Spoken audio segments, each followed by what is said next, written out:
ಹರೇ ಶ್ರೀನಿವಾಸ. ನಾನು ಶ್ರೀಮತಿ ಅಶ್ವಿನಿ ಜೋಶಿ, ಬೆಂಗಳೂರಿನಿಂದ. ನಮ್ಮ ಜ್ಞಾನವಾಹಿನಿ ಯಾತ್ರಾ ಸಂಘದಿಂದ ಈ ಬಾರಿಯ ನೇಪಾಳ ಯಾತ್ರೆಯನ್ನು ಹಮ್ಮಿಕೊಂಡಿದ್ದೀವಿ. ಅದರ ಬಗ್ಗೆನೇ ಈ ಒಂದು ಡೀಟೇಲ್ ವಿಡಿಯೋ ಇರುತ್ತೆ. ತುಂಬ ಎಲಾಬ್ರೇಟ್ ಮಾಡೋದಿಲ್ಲ. ಪ್ರತಿ ಸರ್ತಿನೂ ನಾನು ತುಂಬ ಎಲಾಬ್ರೇಟೆಡ್ ವೀಡಿಯೋಸ್ನ ಮಾಡಿರ್ತೇನೆ. ಸೊ ಸಂಕ್ಷಿಪ್ತವಾಗಿ ಹೇಳ್ತೇನೆ ಯಾತ್ರೆ ಬಗ್ಗೆ. ಮೊದಲಿಗೆ ನನ್ನ ಪರಿಚಯ. ನಾನು ದ್ವೈಪಾನಾಚಾರ್ ಮನೆಯವರು. ತುಂಬ ಜನಕ್ಕೆ ಗೊತ್ತಿದೆ, ಹೊಸದಾಗಿ ನೋಡ್ತಾ ಇರೋರಿಗೆ ಪರಿಚಯ. ಬೆಂಗಳೂರಲ್ಲಿ ಇರ್ತೇವೆ, ಗಾಯತ್ರಿ ನಗರದಲ್ಲಿ. ನಮ್ಮ ಜ್ಞಾನವಾಹಿನಿ ಚಾನಲ್ನಲ್ಲಿ ಆಚಾರ್ಯರ ಪಾಠ ಪ್ರವಚನ ನಡೀತಾ ಇರುತ್ತೆ. 2022ರಿಂದ ಕಂಟಿನ್ಯೂಸ್ ಆಗಿ ನಾವು ಯಾತ್ರೆಗಳನ್ನ ಮಾಡ್ತಾ ಬಂದಿದ್ದೀವಿ. ಇದು ನಮ್ಮ 19ನೇ ಯಾತ್ರೆ ಆಗಿರುತ್ತೆ. ಆಮೇಲೆ ನೇಪಾಳಕ್ಕೆ 4ನೇ ಯಾತ್ರೆ ಆಗಿರುತ್ತೆ. ಪ್ರತಿ ವರ್ಷವೂ ಸುಮಾರು 120, 160, 200 ಜನದವರೆಗೂ ಕರ್ಕೊಂಡು ಹೋಗಿರ್ತೀವಿ ನೇಪಾಳಕ್ಕೆ. ಬಟ್ ಈ ಸರ್ತಿ ಲಿಮಿಟೆಡ್ ಆಗಿ 40 ಜನಕ್ಕೆ ಮಾತ್ರ ಮಾಡ್ತಾಯಿದ್ದೀವಿ. ಸೊ ಹಾಗಾಗಿ ಲಿಮಿಟೆಡ್ ಸೀಟ್ಗಳು ಮಾತ್ರ ಇದೆ. ಇವಾಗ ಆಲ್ರೆಡಿ ನಾನು ಜಾನ್ವರಿಗೆ ಅಡ್ವರ್ಟೈಸ್ಮೆಂಟ್ ಕೊಟ್ಟಿರೋದ್ರಿಂದ ಬುಕ್ಕಿಂಗ್ ಆಗಿದೆ. ಸೊ ಹಾಗಾಗಿ ಲಿಮಿಟೆಡ್ ಸೀಟ್ಸ್ ಅವೈಲೇಬಲ್ ಇದೆ. ಹಾಗಾಗಿ ಇನ್ಫಾರ್ಮೇಷನ್ ಕೊಡ್ತಾ ಇದ್ದೀನಿ. PDFs ಎಲ್ಲ ಸಿಗುತ್ತೆ ನಿಮಗೆ ಬೇಕು ಅಂದಾಗ. ನಾನು ಎಲ್ಲ ಇನ್ಫಾರ್ಮೇಷನ್ನ ಇದರಲ್ಲಿ ಕೊಡ್ತೇನೆ. ಇವಾಗ ಸ್ಟಾರ್ಟ್ ಆಗೋದು 16ನೇ ತಾರೀಕಿಂದ. ಕಾಶಿಯಿಂದ ಸ್ಟಾರ್ಟ್ ಆಗುತ್ತೆ. ನೀವು 15ನೇ ತಾರೀಕಾದರೂ ಬರ್ಬೋದು ಅಥವಾ 16ಕ್ಕಾದರೂ ಬರ್ಬೋದು. ಯಾರಿಗಾದರೂ ಕಾಶಿನಲ್ಲಿ ದರ್ಶನ ಮಾಡ್ಕೋತೀನಿ ಅಂದವ್ರು ನೀವು 15ನೇ ತಾರೀಕು ಬರ್ಬೋದು. ಅಲ್ಲಿ ಅಕಮಡೇಷನ್ನು ಮತ್ತು ನಿಮ್ಮದು ಇರೋ ಚಾರ್ಜಸ್ಸು ಎಕ್ಸ್ಟ್ರಾ ಆ್ಯಡ್ ಮಾಡಿರ್ತೀವಿ. ಸೊ ನಮ್ಮದು ಸ್ಟಾರ್ಟ್ ಆಗೋದು 16th 26th ಇರುತ್ತೆ, ಏಪ್ರಿಲ್ ತಿಂಗಳಲ್ಲಿ. ಬೆಂಗಳೂರಿನಿಂದಾಗಲಿ, ಚೆನ್ನೈಯಿಂದ, ಹೈದರಾಬಾದ್ ಯಾವುದೇ ಪ್ಲೇಸಿಂದ ನೀವು ಸಾಯಂಕಾಲ 16ನೇ ತಾರೀಕು ಸಾಯಂಕಾಲ 5 ಗಂಟೆ ಒಳಗಡೆ ಏರ್ಪೋರ್ಟಿಗೆ ತಲುಪಿದ್ರೆ ಅಲ್ಲಿಂದ ನಮ್ಮದು ಒಂದು ಪಿಕಪ್ ಆಪ್ಷನ್ ಕೊಡ್ತೇವೆ. ನಾವು ಅಲ್ಲಿಂದ ನೇರವಾಗಿ ನಮ್ಮ ಇರೋ ಕಡೆ ಕರ್ಕೊಂಡೋಗಿ ಅಲ್ಲಿ ಸಾಯಂಕಾಲದೆಲ್ಲ ಊಟ ವ್ಯವಸ್ಥೆ ಎಲ್ಲ ಆಗುತ್ತೆ. ಅವತ್ತು ರಾತ್ರಿ ಸ್ಟಾರ್ಟ್ ಆಗುತ್ತೆ ನಮ್ಮ ಜರ್ನಿ. 16ನೇ ತಾರೀಕು ಒಂದು ದಿವಸ ನೈಟ್ ಜರ್ನಿ ಇರುತ್ತೆ. ಮಿಕ್ಕಿದ್ದೆಲ್ಲನೂ ನಿಮಗೆ ಡೇ ಜರ್ನೀಸ್ ನಾನು ಇನ್ಕ್ಲೂಡ್ ಮಾಡಿದ್ದೇನೆ. ವಯಸ್ಸಾಗಿರೋರಿಗೆ ಅನುಕೂಲ ಆಗಲಿ ಅಂತಲೇ ಒಂದು ದಿವಸ ಜರ್ನಿ, ಒಂದು ದಿವಸ ಲೋಕಲ್ ಸೈಟ್ ಸೀಯಿಂಗ್ಸ್ ಆ ಥರ ಇಟ್ಟಿರೋದ್ರಿಂದ 10 ದಿನಗಳ ಕಾಲ ಆಗುತ್ತೆ. ಸ್ಟಾರ್ಟಿಂಗಲ್ಲಿ ಸ್ವಲ್ಪ ಬಿಸಿಲಿರುತ್ತೆ, ವಾರಣಾಸಿ ಮತ್ತು ಬಾರ್ಡರ್ನಲ್ಲಿ ಬಿಸಿಲಿರುತ್ತೆ. ಅದಾದಮೇಲೆ ನಾರ್ಮಲ್ ಟೆಂಪ್ರೇಚರ್ ಇರುತ್ತೆ, 17-18 ಡಿಗ್ರಿ. ಮುಕ್ತಿನಾಥಲ್ಲಿ ಸ್ವಲ್ಪ ಕಡಿಮೆ ಟೆಂಪ್ರೇಚರ್ ಇರುತ್ತೆ, ಲೈಕ್ 2-3 ಡಿಗ್ರಿವರೆಗೂ ಇರುತ್ತೆ. ಸೊ ಇದು ತುಂಬ ಸಫಿಷಿಯೆಂಟ್ ಆಗಿರೋ ಟೈಮು ಏಪ್ರಿಲ್ ತಿಂಗಳು. ನಾನು ಇವಾಗ 4 ವರ್ಷದಿಂದ ಮಾಡ್ತಾ ಬರ್ತಾಯಿದ್ದೀನಿ. ಏಪ್ರಿಲಲ್ಲೂ ಮಾಡಿದ್ದೀವಿ, ಮೇನಲ್ಲೂ ಮಾಡಿದ್ದೀವಿ. ಕಂಪೇರ್ ಟು ಮೇ, ಏಪ್ರಿಲಲ್ಲಿ ತುಂಬ ಅನುಕೂಲವಾಗಿರುತ್ತೆ. 10 ದಿವಸಗಳು ಬೇಕೇ ಬೇಕು ಇದರಲ್ಲಿ. ಮತ್ತು ನೀವು ನಾನು ಮಧ್ಯದಲ್ಲಿ ಅಲ್ಲಿ ಸೇರ್ತೀನಿ ಇಲ್ಲಿ ಸೇರ್ತೀನಿ ಆ ಥರ ನಡೆಯೋದಿಲ್ಲ. ಕಂಪ್ಲೀಟ್ ಎಂಟೈರ್ 10 ಡೇಸ್ ಟ್ರಿಪ್ಗೆ ನೀವು ತೊಗೋಬೇಕಾಗತ್ತೆ. ಮೊದಲಿಗೆ ಪ್ಯಾಕೇಜ್ಗಳ ಬಗ್ಗೆ ಹೇಳ್ತೀನಿ. ಒಂದು ಕಂಫರ್ಟೇಬಲ್ ಪ್ಯಾಕೇಜ್ ಇರಲಿ ಅಂತ 32,000 ಮಾಡಿದ್ದೀವಿ. ಅದು ಕಾಶಿಯಿಂದ ಕಾಶಿವರೆಗೂ ಇರುತ್ತೆ. ಇದರಲ್ಲಿ ನಿಮ್ಮ 10 ದಿನಗಳ ಬಸ್ ಚಾರ್ಜಸ್ಸು, ಅಕಮಡೇಷನು, ಊಟ, ಹಾಗೆ ಲೋಕಲ್ ಸೈಟ್ ಸೀಯಿಂಗ್ದು ವೆಹಿಕಲ್ ಚಾರ್ಜಸ್ಗಳು ಇನ್ಕ್ಲೂಡ್ ಆಗಿರುತ್ತೆ. ಈ 32,000ಅಲ್ಲಿ ಒಂದು ರೂಮಲ್ಲಿ 4 ಜನಕ್ಕೆ ಶೇರ್ ಮಾಡ್ತೀವಿ. ಎಲ್ಲ ರೂಮ್ಗಳು 3 ಸ್ಟಾರು ಮತ್ತು 2 ಸ್ಟಾರ್ದು ಒಳ್ಳೊಳ್ಳೆ ಹೋಟ್ಲುಗಳಿರುತ್ತೆ. ಅಲ್ಲಿ ನಿಮಗೆ ಬೆಡ್ ವ್ಯವಸ್ಥೆ ಇರುತ್ತೆ. ಅಂದರೆ ಕಾಟು, ಮಂಚ ಆ ಥರ ಕಾಟು, ಮ್ಯಾಟ್ರೆಸ್ ಇರುವಂಥದ್ದು ವಿತ್ ಬ್ಲ್ಯಾಂಕೆಟ್ಸು, AC.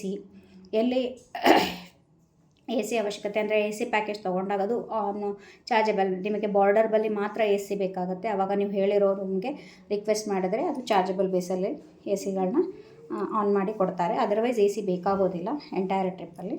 ಎಲ್ಲಿ ಬೇಕಾಗುತ್ತೋ ಅಲ್ಲಿ ಮಾತ್ರ ನೀವು ಆನ್ ಚಾರ್ಜಬಲ್ ಮಾಡ್ಕೋಬೋದು. ಬಟ್ ಪ್ಯಾಕೇಜ್ ತುಂಬ ಸಿಂಪಲ್ಲಾಗಿ ಮಾಡಿದ್ದೀವಿ. 32 ಪ್ಯಾಕೇಜ್ದು ಇದು ಬೇಸ್ ಪ್ಯಾಕೇಜು. 4 ಜನ ಶೇರಿಂಗು. ಪೋಖ್ರಾದಿಂದ ಮುಕ್ತಿನಾಥ್ಗೆ ಟೆಂಪೋ ಟ್ರಾವೆಲರಲ್ಲಿ ಟ್ರಾವೆಲಿಂಗ್ ಇರುತ್ತೆ. ಸಿಂಪಲ್ ಇದರಲ್ಲಿ 35 ಮಾಡಿದ್ದೀವಿ. ಇದರಲ್ಲಿ ಸೇಮ್ 4 ಜನ ಒಂದು ರೂಮಲ್ಲಿ ಶೇರ್ ಮಾಡ್ತೇವೆ. ಆದರೆ ಮುಕ್ತಿನಾಥಿಂದ ಗೋಕರ್ಣದಿಂದ ಮುಕ್ತಿನಾಥಿಂದ ಪೋಖ್ರಾ ಬರೋಕ್ಕೆ ಸ್ಕಾರ್ಪಿಯೋ ಆಪ್ಷನ್ ಇರುತ್ತೆ. ಇದು 2ನೇ ಪ್ಯಾಕೇಜು. 3ನೇ ಪ್ಯಾಕೇಜು 37,000. ಇದರಲ್ಲಿ ಒಂದು ರೂಮಲ್ಲಿ ಇಬ್ಬರನ್ನ ನಾವು ಶೇರ್ ಮಾಡ್ತೇವೆ. ಒಂದು ರೂಮಿಗೆ ಇಬ್ಬರು ಮಾತ್ರ ಇರ್ತಾರೆ, couple sharing room. But tempo ಟ್ರಾವೆಲರಲ್ಲಿ ಹೋಗಬೇಕಾಗತ್ತೆ. ಇಲ್ಲ ನಮಗೆ ಟೆಂಪೋ ಟ್ರಾವೆಲರಲ್ಲಿ ಬೇಡ, ಸ್ಕಾರ್ಪಿಯೋ ಬೇಕು ಮತ್ತು ಫುಲ್ಲಿ ಡೀಲಕ್ಸ್ ಆಗಿ ನಾವು ಇಬ್ಬರೇ ಇರ್ತೇವೆ ಅನ್ನೋದಾದರೆ 40,000 ಪ್ಯಾಕೇಜ್ ಇರುತ್ತೆ. ನಿಮ್ಮ ಅನುಕೂಲ ಪ್ರಕಾರಕ್ಕೆ ನಾನು ಪ್ಯಾಕೇಜ್ಗಳನ್ನ ಮಾಡಿದ್ದೇನೆ. ಬೇಸ್ ಪ್ಯಾಕೇಜ್ ತೊಗೊಳ್ಳಿ, ತುಂಬ ಚೀಪಾಗಿದೆ. 32,000ಅಲ್ಲಿ 4 ಜನ ಶೇರಿಂಗ್ ಇರುತ್ತೆ. ಒಂದೊಂದು ರಾತ್ರಿನೇ ಎಲ್ಲ ಕಡೆ ಸ್ಟೇ ಮಾಡ್ತೇವೆ, ಚೇಂಜ್ ಆಗ್ತಾ ಇರುತ್ತೆ. ಇಲ್ಲ ಬೇಡ ಕಂಫರ್ಟೇಬಲ್ ಬೇಕು 37 ತೊಗೊಳ್ಳಿ, ತೀರಾ ಕಂಫರ್ಟೇಬಲ್ ಬೇಕು 40 ತೊಗೊಳ್ಳಿ. ಬಟ್ ಇದು ಕಾಶಿಯಿಂದ ಕಾಶಿವರೆಗೂ ಮಾತ್ರ ಇರುತ್ತೆ. ಕಾಶಿವರೆಗೂ ಬರೋದು ಹೋಗೋದು ಫ್ಲೈಟ್ ಚಾರ್ಜಸ್ ನಿಮ್ಮದೇ ಆಗಿರುತ್ತೆ. ಫ್ಲೈಟಿಂದ ಬನ್ನಿ. ಇವಾಗ ಟ್ರೈನ್ ಆಪ್ಷನ್ ಇಲ್ಲ ಆ್ಯಕ್ಚುಲಿ, ಬಟ್ ಬೆಂಗಳೂರಿಂದ ಬರೋರ್ಗೂ ಆಪ್ಷನ್ ಇದೆ. ಇನ್ನೂ ಒಂದು ಟ್ರೈನ್ ಓಪನ್ ಆಗಿಲ್ಲ. ಅದರ ಟಿಕೆಟ್ಸ್ ಓಪನ್ ಆದರೆ ನೀವು ಬೆಂಗಳೂರಿಂದ ಬೇಕಿದ್ರೆ ಮಾಡಿಕೊಂಡು 2 ದಿವಸ ಜರ್ನಿ ಮಾಡಿ ಬರ್ಬೋದು. ಬಟ್ ಕಂಫರ್ಟೇಬಲಾಗಿ ಆರಾಮಾಗಿ ನೀವು ಫ್ಲೈಟಲ್ಲೂ ಬರ್ಬೋದು. ತುಂಬ ಏನಿಲ್ಲ, ಚಾರ್ಜಸ್ ಏನು 6,000 ರೇಂಜಲ್ಲಿ ನಡೀತಾ ಇದೆ. 6,000 to 7,000 ರೇಂಜಲ್ಲಿ ಫ್ಲೈಟ್ಸ್ಗಳು ಚಾರ್ಜಸ್ ನಡೀತಾ ಇದೆ. ಇಂಟ್ರೆಸ್ಟೆಡ್ ಇದ್ದವರು ಬೇಗ ಬುಕ್ಕಿಂಗ್ ಮಾಡ್ಕೋಬೇಕು. ಇದು ಪ್ಯಾಕೇಜ್ಗಳ ಡೀಟೇಲ್ ಆಯಿತು. ನೀವು ಅಕಸ್ಮಾತಾಗಿ ಇಂಟ್ರೆಸ್ಟೆಡ್ ಇದ್ದಾಗ ನನಗೆ ಕಾಲ್ ಮಾಡಿ, ನಾನು ನಿಮಗೆ PDF ಕಳಿಸ್ತೇನೆ. ಅದರಲ್ಲಿ ಕಂಪ್ಲೀಟ್ಲಿ ಐಟಿನರಿ ಇದೆ, ನೀಟಾಗಿ ಎಕ್ಸ್ಪ್ಲೇನ್ ಮಾಡಿರೋದಿದೆ. ಆ್ಯಂಡ್ ಇದರಲ್ಲಿ ಕಂಪ್ಲೀಟಾಗಿ ನಮ್ಮ ಕಡೆಯಿಂದನೇ ಅಡುಗೆಯವ್ರು ಬರ್ತಾರೆ. ಯಾವುದೇ ಥರ ನಾವು ಹೋಟ್ಲಲ್ಲಿ ತಿನ್ನಿಸೋದು ಆ ಥರ ನಮ್ಮ ಒಂದು ಯಾತ್ರೆನಲ್ಲಿ ಆಗೋದಿಲ್ಲ. ನಾನು ಪ್ರತಿ ಸರ್ತಿನೂ ಹೇಳ್ತೇನೆ, ಯಾಕೆಂದರೆ ಮಡಿಯಿಂದ ಆಪ್ಷನ್ ಇರುತ್ತೆ. ಜಾಸ್ತಿ ಜನ ಇದ್ದಾಗ ನಾವು ಗ್ಯಾಸ್ ಆಪ್ಷನ್ ತೊಗೊಂಡಿರ್ತೇವೆ. ಬಟ್ ಈ ಸರ್ತಿ ಇರೋದೇ 40 ಮೆಂಬರ್ಸು. ಮಡಿ ಜನ ನೋಡಿಕೊಂಡು ತೀರ್ಥ ಪ್ರಸಾದ ಮತ್ತು ಆದಮೇಲೆ ದೇವರು ನೈವೇದ್ಯ ಇದೆಲ್ಲ ಇನ್ಕ್ಲೂಡ್ ಆಗಿರುತ್ತೆ ನಮ್ಮ ಯಾತ್ರೆಯಲ್ಲಿ. ಕ್ವಿಕ್ಕಾಗಿ ಕಂಪ್ಲೀಟ್ ಎಂಟೈರ್ ಟ್ರಿಪ್ ಬಗ್ಗೆ ಹೇಳ್ತೇನೆ. 16th ನೀವು ಬಂದು ತಲುಪ್ತೀರಾ. ಅಲ್ಲಿ ನಿಮಗೆ ಪಿಕಪ್ ಮಾಡಿಕೊಂಡು ನಾವಿರೋ ಕಡೆ ಕರ್ಕೊಂಡು ಹೋಗ್ತೀವಿ. ಪ್ಯಾಕಿಂಗ್ಗೆ ನಾನು ಒಂದು ಟಿಪ್ಸ್ಗಳನ್ನ ಹೇಳಿರ್ತೇನೆ, ಯಾಕೆಂದರೆ ನಾವು ಎಂಟೈರ್ ಲಗೇಜ್ಗಳನ್ನ ಕೊಡೋದಿಲ್ಲ. ನೀವು ದೊಡ್ಡ ಲಗೇಜ್ ತಂದಿರ್ತೀರ, ಇಳಿಸೋದು ಹತ್ಸೋದು ನಮಗೆ ತುಂಬ ಟೈಮ್ ಕನ್ಸ್ಯೂಮ್ ಆಗುತ್ತೆ. ಆಮೇಲೆ ಅಷ್ಟು ಜನ ಇಟ್ಕೊಳ್ಳೋದು ತುಂಬ ಕಷ್ಟ. ಹಾಗಾಗಿ ಎಲ್ಲ ಹೋಟ್ಲಲ್ಲಿ ಹೆಲ್ಪರ್ಸ್ ಇರ್ತಾರೆ, ಬಸ್ಸಿಂದ ಇಳಿಸ್ಕೊಡೋಕ್ಕೆ ಹೆಲ್ಪರ್ ಇರ್ತಾರೆ, ನಿಮ್ಮ ರೂಮ್ಗಳಿಗೆ ತೊಗೊಂಡು ಹೋಗೋದಕ್ಕೆ ಅಲ್ಲಿ ಹೋಟ್ಲಲ್ಲಿ ಹೆಲ್ಪರ್ಸ್ ಇರ್ತಾರೆ. ಅವ್ರ ಹೆಲ್ಪ್ಗಳನ್ನ ನೀವು ತೊಗೋಬೋದು. ಬಟ್ ನಾನು ಪ್ಯಾಕಿಂಗ್ ಸಿಸ್ಟಮ್ ಅದನ್ನು ನೀವು ಗ್ರೂಪಿಗೆ ಜಾಯ್ನ್ ಆದಮೇಲೆ ಹೇಳ್ತೇನೆ. ಸೊ ಹಾಗಾಗಿ ಅಲ್ಲಿ ಬಂದು ನೀವು ಪ್ಯಾಕಿಂಗ್ನ ನಾವು ಹೇಳಿರೋ ಥರ ಪ್ಯಾಕ್ ಮಾಡ್ಕೋಬೇಕಾಗುತ್ತೆ. ಯಾಕೆಂದರೆ ಬರಬೇಕಾದ್ರೆ ನೀವು 7 kg 15 kg ಅಂತ ಮಾಡ್ಕೊಂಡು ಬಂದಿರ್ತೀರ. ಬರಬೇಕಾದ್ರೆ ಮಾಡ್ಕೊಂಬಂದರೆ ಒಳ್ಳೆಯದು, ಅಲ್ಲಿ ನಿಮಗೆ ಸಮಯ ಉಳಿಯುತ್ತೆ. ಇನ್ನು ರಾತ್ರಿ ಊಟ ಮಾಡಿಕೊಂಡು ನಾವು ಸರಿಸುಮಾರು ಒಂದು 10:30 ಅಲ್ಲಿಂದ ಹೊರಡ್ತೀವಿ. ಬೆಳಿಗ್ಗೆ ಲುಂಬಿನಿಗೆ ತಲುಪ್ತೀವಿ, ಬಾರ್ಡರ್ಗೆ ತಲುಪ್ತೀವಿ, ಸನೌಲಿ ಬಾರ್ಡರ್ಗೆ ತಲುಪ್ತೀವಿ. ಅಲ್ಲೆಲ್ಲ ಎಂಟ್ರಿ ಪರ್ಮಿಟ್ ಇರುತ್ತೆ ಇದಕ್ಕೆ, ವೀಸಾ ಆನ್ ಅರೈವಲ್ ವೀಸಾ ಅಂತಾರಲ್ಲ ಆ ಥರ. ಬಟ್ ಅದನ್ನು ನಾವು ಮುಂಚೆನೇ ತೆಗೆಸಿರ್ತೇವೆ ಟೂರಿಸಮ್ ಡಿಪಾರ್ಟ್ಮೆಂಟ್ ಕಡೆಯಿಂದ. ಅದಕ್ಕೆ ಸಪ್ರೇಟಾಗಿ ಚಾರ್ಜಸ್ ಇರುತ್ತೆ. ಅದು ನಾವು 1 ಮಂತ್ ಮುಂಚೆ, ಅಂದರೆ ಇವಾಗ ನಮ್ಮದು ಟ್ರಾವೆಲಿಂಗ್ ಡೇಟು ಏಪ್ರಿಲ್ 16 ಇದೆ. ಹಾಗಾಗಿ ನನಗೆ ಹೆಚ್ಚು ಕಡಿಮೆ ಮಾರ್ಚ್ 16 ಆದಮೇಲೆ ಗೊತ್ತಾಗುತ್ತೆ ಎಷ್ಟಿರುತ್ತೆ ಅನ್ನೋದು. ಅದು ಒಂದು ಎಕ್ಸ್ಟ್ರಾ ಇರುತ್ತೆ ವೀಸಾ, ಅದು ಆನ್ ಅರೈವಲ್ ವೀಸಾ. ಅದನ್ನು ಮುಂಚೆ ಮಾಡಿಸ್ಕೊಟ್ಟಿರ್ತೀವಿ. ಅದೆಲ್ಲ ಪ್ರಾಸೆಸ್ ಆದಮೇಲೆ ಅಲ್ಲೇ ಭೈರವ ಅನ್ನೋ ಪ್ಲೇಸಲ್ಲಿ ನಮ್ಮ ಸ್ಟೇ ಇದೆ. ಅಲ್ಲಿಂದ ಫ್ರೆಶಪ್ ಆಗಿ ನಾವು ಅವತ್ತು ಲುಂಬಿನಿ ಅಥವಾ ಗಜೇಂದ್ರ ಮೋಕ್ಷ ಎರಡರಲ್ಲಿ ಒಂದು ಪ್ಲೇಸ್ನ ಕವರ್ ಮಾಡ್ತೇವೆ.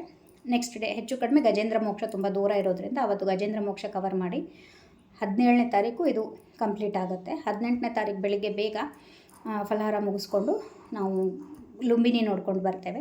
ಲುಂಬಿನಿ ನೋಡೋಕ್ಕೆ ತುಂಬ ದೊಡ್ಡದಾಗಿದೆ, ನೀವು 2-3 ದಿವಸ ಬೇಕಾಗುತ್ತೆ. ಬಟ್ ಮೇನ್ ಇರೋದೇನಿದೆ ಅದನ್ನು ನಾವು ಕವರ್ ಮಾಡ್ತೇವೆ. 2 ಅಥವಾ 3 ದೇಶದ ಟೆಂಪಲ್ಗಳು, ಅದರ ಜೊತೆಗೆ ಮೇನ್ ಹುಟ್ಟಿರೋದೇನು ಪ್ಲೇಸ್ ಇದೆ ಅದನ್ನು ತೋರಿಸ್ಬಿಟ್ಟು ಅವತ್ತೇ ನಾವು ಪೋಖ್ರಾಗೆ ಹೊರಡ್ತೇವೆ. ಇದು 18ನೇ ತಾರೀಕು. 19 ಬೆಳಗ್ಗೆ ಬೇಗ ನಾವು ಮುಕ್ತಿನಾಥ್ ಕಡೆ ಹೊರಡ್ತೇವೆ. ಅವತ್ತು ಹೆಚ್ಚು ಕಡೆ ಅರ್ಲಿ ಮಾರ್ನಿಂಗ್ ಅಂದ್ಕೊಳ್ಳಿ, ಒಂದು 4ರಿಂದ 5 ಗಂಟೆಗೆ ನಾವು ಬೆಳಗ್ಗೆ ಹೊರಟು 19ನೇ ತಾರೀಕು ಮುಕ್ತಿನಾಥ್ ತಲುಪ್ತೇವೆ. ಅವತ್ತಲ್ಲಿ ದರ್ಶನ ಸ್ನಾನ ಮುಗಿಸ್ಕೊಂಡು ವಾಪಸ್ ನಾವು ಜಾಮ್ಸಮ್ಗೆ ಬಂದು ಸ್ಟೇ ಮಾಡ್ತೇವೆ. 19ನೇ ತಾರೀಕು ಕ್ಲೋಸ್ ಆಯಿತು. 20 ಬೆಳಗ್ಗೆ ನಾವು ಗಂಡಕಿ ಸ್ನಾನಕ್ಕೆ ಹೋಗ್ತೇವೆ. ಗಂಡಕಿ ನದಿ ಸ್ನಾನ, ಶ್ರಾದ್ದ, ಅದಾದಮೇಲೆ ವಾಪಸ್ ತಿರ್ಗಾ ಜಾಮ್ಸಮ್ ಬಂದು ತೀರ್ಥ ಪ್ರಸಾದ ಮುಗಿಸ್ಕೊಂಡು ಪೋಖ್ರಾಗೆ ಬರ್ತೇವೆ. Next day 20th full day ಪೋಖ್ರಾಲಲ್ಲೇ ಇರ್ತೇವೆ. ಅಲ್ಲಿ ಲೋಕಲ್ ಸೈಟ್ ಸೀಯಿಂಗ್ಸ್ ಇರುತ್ತೆ, ಎಲ್ಲ ದೇವಸ್ಥಾನಗಳು, ಆಮೇಲೆ ಅಲ್ಲಿಂದ ಏನು ಲೋಕಲ್ಸ್ ಇದೆ ಎಲ್ಲನೂ ನಾವು ಎಟಿನರಿನಲ್ಲಿ ನಾನು ಮೆನ್ಷನ್ ಮಾಡಿರ್ತೇನೆ ಪ್ಲೇಸ್ಗಳೆಲ್ಲ. ಸೊ ಅದನ್ನೆಲ್ಲ ನೋಡಿಕೊಂಡು ಅಲ್ಲೇ ಸ್ಟೇ ಮಾಡಿ 21st ಮಾರ್ನಿಂಗ್ ಮನೋಕಾಮ್ನ ಹೊರಡ್ತೇವೆ. ಬೆಳಗ್ಗೆ ಬೇಗ ಊಟ ಮಾಡ್ಕೊಂಡು ಮನೋಕಾಮ್ನಾಗ ಹೋಗಿ ಕೇಬಲ್ ಕಾರ್ ಥ್ರೂ ನಾವು ಮನೋಕಾಮ್ನಾಗ ಹೋಗ್ತೇವೆ. ಕೇಬಲ್ ಕಾರ್ ಪ್ರೈಸು ಡಿಸೈಡೆಡ್ ಇರೋಲ್ಲ, ಸೊ ಅದೊಂದು ಎಕ್ಸ್ಕ್ಲೂಡ್ ಮಾಡಿರ್ತೇವೆ. ಅದು ಅಲ್ಲೇ ನಾವು 1-2 ಡೇಸ್ ಬಿಫೋರ್ ಹೇಳ್ತೇವೆ. ನಮಗೂ ಗೊತ್ತಾಗೋದು 2 ಡೇಸ್ ಬಿಫೋರ್ ನಮಗೆ ಟಿಕೆಟ್ಸ್ ಕೊಡ್ತಾರೆ, ಮುಂಚೆನೇ ತೊಗೊಂಡಿಟ್ಟಿರ್ತೇವೆ. ಯಾರು ಬರ್ತಾರೆ ಅನ್ನೋದನ್ನ ನೋಡಿಕೊಂಡು ಇಮಿಡಿಯೇಟಾಗೂ ತೊಗೋಬೋದು, ಅಥವಾ 2 ಡೇಸ್ ಬಿಫೋರು ನಾವು ಪ್ಲ್ಯಾನ್ ಮಾಡಿರ್ತೇವೆ. ಯಾರು ಬರ್ತೀರೋ ಅವ್ರಿಗೆ ಮಾತ್ರ. ಯಾಕೆಂದರೆ ಕೆಲವೊಬ್ಬರು ಆಗಲ್ಲ, ಕೇಬಲ್ ಕಾರಲ್ಲಿ ಆಗಲ್ಲ ಅಂತಾರೆ. ಕೆಲವೊಬ್ರಿಗೆ ಇಂಟ್ರೆಸ್ಟ್ ಇರೋಲ್ಲ ಮನೋಕಾಮ್ನ ಹೋಗೋದಕ್ಕೆ. ಫೋರ್ಸೇಬಲ್ ಯಾವುದೂ ಇಲ್ಲ, ತೋರಿಸೋ ನಮ್ಮ ಕರ್ತವ್ಯ. ಸೊ ನಾವೆಲ್ಲನೂ ಇನ್ಕ್ಲೂಡ್ ಮಾಡಿರ್ತೇವೆ. ಅಷ್ಟು ದರ್ಶನ ಮಾಡಿಕೊಂಡು ಅವತ್ತೇ ನಾವು ಕಾಠ್ಮಂಡುಗೆ ನೈಟ್ ಹೋಗಿ ಹಾಲ್ಟ್ ಮಾಡ್ತೇವೆ. ಇನ್ನು 22nd ಮಾರ್ನಿಂಗು ಬೆಳಿಗ್ಗೆ ಪಶುಪತಿನಾಥ್ ದರ್ಶನ ಇರುತ್ತೆ. ಜೊತೆಗೆ ಅಲ್ಲಿನ ಎಲ್ಲ ಲೋಕಲ್ ಜಲನಾರಾಯಣ ಬಂತು, ಮತ್ತು ಆಮೇಲೆ ಗುಜ್ಜೇಶ್ವರಿ ಬಂತು, ತುಂಬ ದೇವಸ್ಥಾನಗಳಿದೆ. ಅದನ್ನೆಲ್ಲ ನೋಡಿಕೊಂಡು ಅವತ್ತು ಅಲ್ಲೇ ಸ್ಟೇ ಮಾಡ್ತೇವೆ 22nd. ಇನ್ನು 23rd ಕಂಪ್ಲೀಟ್ಲಿ ನಮ್ಮದು ಲೋಕಲ್ ಸೈಟ್ ಸೀಯಿಂಗ್ ಆಗುತ್ತೆ. ಅದಾದಮೇಲೆ ನೆಕ್ಸ್ಟು ಒಂದು ನಿಮಿಷ 22nd ಆದಮೇಲೆ 23rd ಕಾಠ್ಮಂಡುದು ಯಾರಿಗಾದರೂ ಅಕಸ್ಮಾತಾಗಿ ಮೌಂಟ್ ಎವರೆಸ್ಟ್ ನೋಡಬೇಕು ಅನ್ನೋರು ಮುಂಚೆನೇ ತಿಳಿಸ್ಬೇಕಾಗುತ್ತೆ. ಇದರಲ್ಲಿ ಅದು ಕೂಡ ಮಾಡ್ತೇವೆ. ಅದಕ್ಕೆ 10,600ರಿಂದ 11,600 ರೂಪಾಯಿ ಚಾರ್ಜಸ್ ಇರುತ್ತೆ. 1 ಅವರ್ ಫ್ಲೈಟ್ ಇರುತ್ತೆ. ಕಂಪ್ಲೀಟ್ಲಿ ಹತ್ತಿರದವರೆಗೂ ಹೋಗಿ ತೋರಿಸ್ಕೊಂಡು ಕರ್ಕೊಂಬರ್ತಾರೆ. AT ಏರ್ಲೈನ್ಸ್ ಕಡೆಯಿಂದ ಇದು ಒಂದು ಫೆಸಿಲಿಟಿ ಇದೆ, ನಾವು ಪ್ರತಿ ವರ್ಷವೂ ಮಾಡಿರ್ತೇವೆ. ಅದರದ್ದು ಒಬ್ರದ್ದು ಚಾರ್ಜಸ್ ಇದು ಇದೆ. ಅದು ಬೇಕು ಅಂದರೆ ನಾವು ಇನ್ಕ್ಲೂಡ್ ಮಾಡ್ತೇವೆ, ಬೇಕು ಅನ್ನೋರು ಮಾತ್ರ ಮಾಡಿಸಿಕೊಡ್ತೇವೆ. ಇದು 23rd ನಾವೇನು ಲೋಕಲ್ ಸೈಟ್ ಸೀಯಿಂಗ್ ಮಾಡ್ತೇವೆ ಅವತ್ತಿನ ದಿವಸ ಆಗುತ್ತೆ ಇದೆಲ್ಲ ಕಂಪ್ಲೀಟ್ ಪ್ರಾಸೆಸ್ಸು. ಸೊ ಅದಾದಮೇಲೆ ನೆಕ್ಸ್ಟು 24th ಮಾರ್ನಿಂಗ್ ನಾವು ಬೇಗ ಊಟ ಮಾಡಿಕೊಂಡು ಅಲ್ಲಿಂದ ಡೇ ಜರ್ನಿ ಮಾಡ್ತೇವೆ. ಅಕಸ್ಮಾತಾಗಿ ಇಲ್ಲಿ ಏನಾದರೂ ನಮಗೆ ಸಮಯದ್ದೇನಾದರೂ ಅಭಾವ ಬಂದರೆ ಇಲ್ಲಿ ಒಂದು ನಾವು ನೈಟ್ ಜರ್ನಿ ಇಂಪೋಸ್ ಮಾಡ್ಬೋದು. ಇಲ್ಲಾಂದರೆ ಯಥಾ ಪ್ರಕಾರ 24ನೇ ತಾರೀಕು ನಾವು ಹೊರಟು 25 ಅರ್ಲಿ ಮಾರ್ನಿಂಗು 24ಕ್ಕೆ ಹೊರಟ್ರೆ 25 ಬೈ ಅರ್ಲಿ ಮಾರ್ನಿಂಗ್ ತಲುಪ್ತೇವೆ. ಒಂದು 12 ಗಂಟೆ ಅಂದ್ಕೊಳ್ಳಿ, 24 ರಾತ್ರಿ 12 ಗಂಟೆ ಅಥವಾ 25 ಅರ್ಲಿ ಮಾರ್ನಿಂಗ್ ಒಂದು 2-3 ಗಂಟೆಗೆ ತಲುಪ್ತೀವಿ. ಬೆಳಗ್ಗೆ ಒಂದು ಸ್ವಲ್ಪ ರೆಸ್ಟ್ ಆಗುತ್ತೆ, ಆರಾಮಾಗಿ ರೆಸ್ಟ್ ಮಾಡಿಕೊಂಡು ಮುಂಜಾನೆ ಬೆಳಗ್ಗೆನೇ ದರ್ಶನ ಮುಗಿಸ್ಕೊಂಡು ನಾವು ಮಧ್ಯಾಹ್ನ ಊಟ ಮಾಡಿಕೊಂಡು ಸಾಯಂಕಾಲದ ಫಲಹಾರನ ರೆಡಿ ಟು ಗೋನಲ್ಲಿ ಇಟ್ಕೊಂಡು ಜನಕ್ಪುರಿಂದ ಹೊರಡ್ತೇವೆ. ಜನಕ್ಪುರಿಂದ ವಾರಣಾಸಿಗೆ ಟ್ರಾವೆಲ್ ಮಾಡ್ತೇವೆ. ವಾರಣಾಸಿಗೆ ಬಂದು ತಲುಪೋದಕ್ಕೆ ಮೇ ಬಿ ಮಧ್ಯರಾತ್ರಿ ಆಗ್ಬೋದು. ಮಧ್ಯರಾತ್ರಿ ಅಥವಾ 26 ಬೆಳಗ್ಗೆ ನಾವು ಬಂದು ತಲುಪಬಹುದು. 26ನೇ ತಾರೀಕು ಬೆಳಗ್ಗೆ ಹೋದ ತಕ್ಷಣ ಪೇಜಾವರ ಮಠದಲ್ಲಿ ಹಾಲ್ ವ್ಯವಸ್ಥೆ ಇರುತ್ತೆ ಎಲ್ರಿಗೂ. ಬೆಳಗ್ಗೆ ಗಂಗಾ ನದಿ ಸ್ನಾನ ಮಾಡಿಕೊಂಡು ಎಲ್ಲರೂ ಫ್ರೆಶ್ ಅಪ್ ಆಗಿ ಊಟ ಮಾಡ್ಕೊಂಡು 9:30ಗೆ ಅಲ್ಲಿಂದ ನಿಮ್ಮ ಮನೆಗಳಿಗೆ ನೀವು ಪ್ರಯಾಣ ಸಾಗಿಸ್ಬೋದು. ಅಕಸ್ಮಾತಾಗಿ ಯಾರಿಗಾದರೂ ಇದ್ದು ಸಾಯಂಕಾಲದ ಫ್ಲೈಟಿಂದ ನಾವು ಹೊರಡ್ತೀವಿ ಅನ್ನೋದಾದರೆ ರೂಮ್ ಬೇಕು ಅನ್ನೋರು ಮುಂಚೆನೇ ಹೇಳಿದ್ರೆ ಆವತ್ತಿಂದ ರೂಮ್ ಬುಕ್ಕಿಂಗ್ಸ್ ಮಾಡಿ ಕೊಡ್ತೇವೆ ಅಲ್ಲಿ ಆನ್ ಚಾರ್ಜಬಲ್ ಬೇಸು. ಇಲ್ಲ ಅಂದರೆ ಬೆಳಗಿನ ಫ್ಲೈಟ್ಸು ನೀವು ಮಾಡ್ಕೋಬೋದು ಅಥವಾ ಮಧ್ಯಾಹ್ನದ ಫ್ಲೈಟ್ ಮಾಡಿಸ್ಕೋಬೋದು, ಅಥವಾ ಅವತ್ತು ದರ್ಶನ ಶಾಪಿಂಗ್ ಮಾಡ್ತೀನಿ ಅಂದವರು ಕೂಡ ಮಾಡ್ಕೋಬೋದು. ಅದಕ್ಕೂ ನಾವು ಬೇಕಿದ್ದರೆ ವ್ಯವಸ್ಥೆ ಮಾಡಿ ಕೊಡ್ತೇವೆ. ಇಷ್ಟು ಇದು 10 ಡೇಸ್ದು ಐಟಿನರಿ ಇದೆ. 1 ಡೇ ನಾವು ಎಕ್ಸ್ಟ್ರಾ ಯಾಕೆ ಇಟ್ಕೊಂಡಿದ್ದೀವಿ ಅಂದರೆ ಇನ್ ಕೇಸ್ ಬಸ್ ಏನಾದರೂ ಫೇಲ್ ಆದರೆ, ಅಕಸ್ಮಾತ್ ಏನಾದರೂ ತೊಂದರೆಗಳು ಬಂದರೆ ಅಂತ 1 ದಿವಸ ಇದರಲ್ಲಿ ಎಕ್ಸ್ಟ್ರಾ ಇದೆ. ಅದ್ರ ಪ್ರಕಾರನೇ ನಾವು ಕೊನೆ ದಿವಸದಲ್ಲಿ ಆಲ್ಟರ್ನೇಟ್ ಏನಾದರೂ ಮಾಡಿರ್ತೇವೆ. ಬಟ್ ಬಂದು ತಲುಪೋದು ಮಾತ್ರ 26 ಬೆಳಗ್ಗೆನೇ. ನಾವು ಅಡಚಣೆಗಳು ಬಂದೇ ಬರಲ್ಲ ಅಂತ ನಾನು ಹೇಳಲ್ಲ. ಮೇ ಬಿ ನಮಗೆ ಸೈಟ್ ಸೀಯಿಂಗ್ ಹೋದಾಗ ಲೇಟ್ ಆಗ್ಬೋದು. ಮೇನ್ ಅಂದರೆ ನಾವು ಕವರ್ ಮಾಡಿಲ್ಲ ಅಂದರೆ ಅಲ್ಲಿ ನಾವು ಎಕ್ಸ್ಟೆಂಡ್ ಮಾಡುವಂಥ ಪರಿಸ್ಥಿತಿ ಇದ್ದೇ ಇರುತ್ತೆ. ಇಲ್ಲ ಬಸ್ದೇನೋ ಸಮಸ್ಯೆ ಆಗಿ ನಾವು 8 ಗಂಟೆ ಟ್ರಾವೆಲ್ ಮಾಡೋದ್ರಲ್ಲಿ 12 ಗಂಟೆ 13 ಗಂಟೆ ಹೋದರೆ ಅಲ್ಲಿ ಸ್ವಲ್ಪ ಟೈಮಿನ ವ್ಯವಸ್ಥೆ ಬರುತ್ತೆ. ಸೊ ಹಾಗಾಗಿ 1 ದಿವಸ ಎಕ್ಸ್ಟ್ರಾ ಇಟ್ಕೊಂಡಿರ್ತೇವೆ.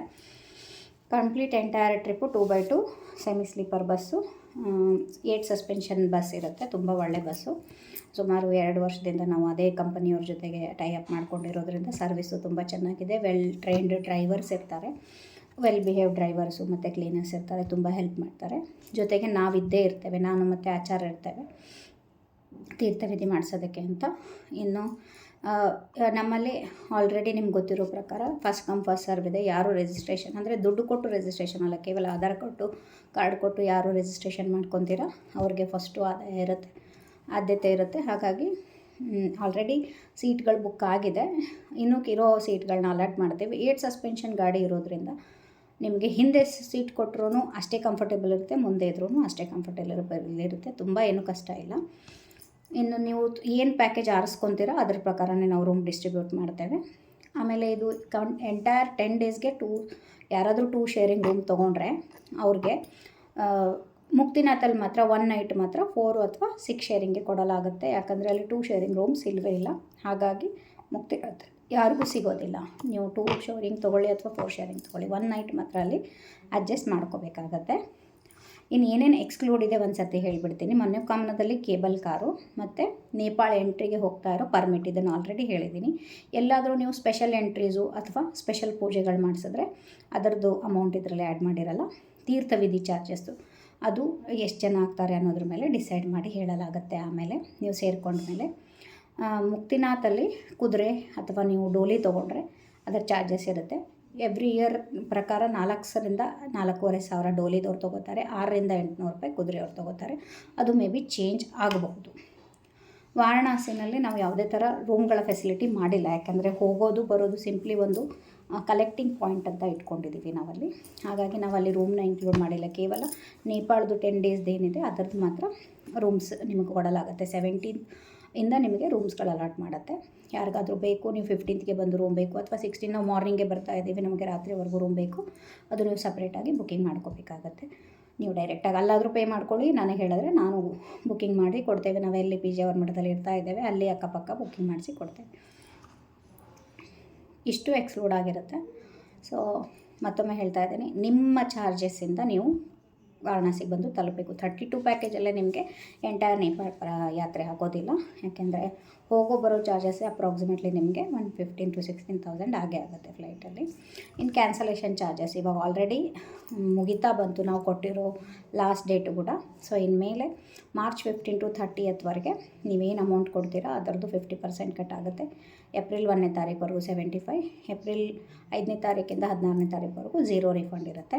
ಆದಷ್ಟು ನಾನು ಎಂಟೈರ್ ಅಮೌಂಟ್ ತೊಗೊಳ್ಳೋದೇ ಏಪ್ರಿಲ್ ಮೇಲೆ. ಸೊ ಹಾಗಾಗಿ ಏನು ಸಮಸ್ಯೆ ಇಲ್ಲ. ಜೆನ್ಯೂನ್ ರೀಸನ್ ಇದ್ದಾಗ ನಾವು ಕೂಡ ಸೀಟ್ಗಳ ಒಂದು ಅಡ್ಜಸ್ಟ್ಮೆಂಟ್ ನೋಡಿಕೊಂಡು ರಿಫಂಡ್ ಮಾಡಿರ್ತೇವೆ.